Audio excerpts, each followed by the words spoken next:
Venice, Italy has been a muse to writers and artists for all these years, 800, 900, 1,000 years. I mean, like long, long time. And obviously, we're here because this is where the Bright Moments roadmap ends. And this is where we're going to be minting the last 1,000 crypto citizens, which are called crypto Venetians.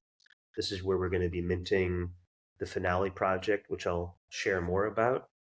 And it's also happening during the Venice Biennale, which Hmm. is, I think, the greatest art fair and festival that we have, because it's so international, and it really feels it's like Disney World if you're in the art world. Hmm.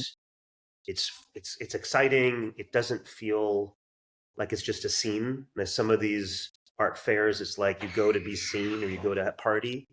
I think what's exciting here is all the different people coming from around the world to showcase their art in the classic Biennale. And so we were very deliberate about staging our finale at the same time here. Hmm.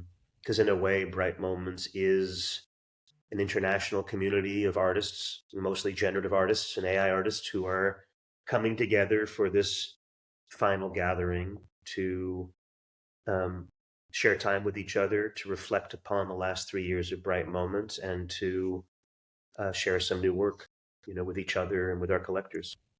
Yeah, definitely. I think that the timing is perfect. For as you said, it clearly looks like you timed it on the first week of the event. And what are your thoughts there, Seth? You think we'll see people going to the event, hearing about the bright moments, and maybe coming and visiting? Do you expect some of that, a good entrance to these, people from the traditional art world? What are your thoughts there? I don't know. I mean, if that happens, it's a bonus. Mm. It's not like I think we did this more as a extension of the education of our own community than trying to get people to walk over from the traditional world.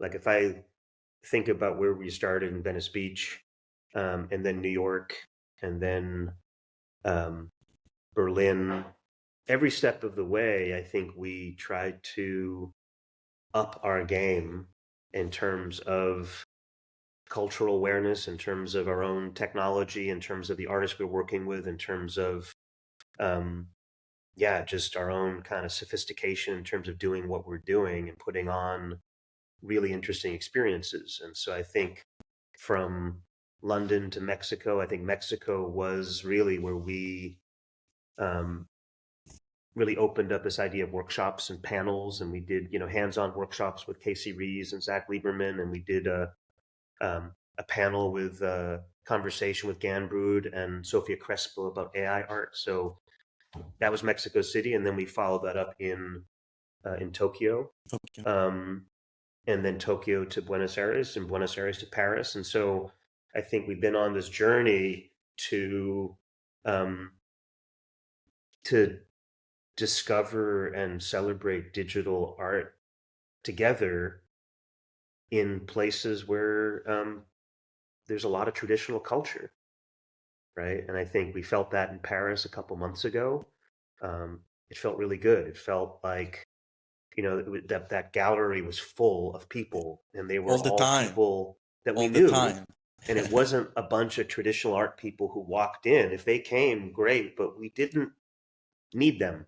And I Yeah. think there's too much in the digital world right now of sort of um, feeling insecure that somehow we don't matter unless the traditional art world recognizes us. And I do think it's important to make onboarding easier. I do think wallets have to be easier. I think a lot of these mechanisms need to be good and easy for everybody, but it's not because we somehow need the validation of the traditional art world. I Hmm. think it's we just want to make it easier for anybody to get involved.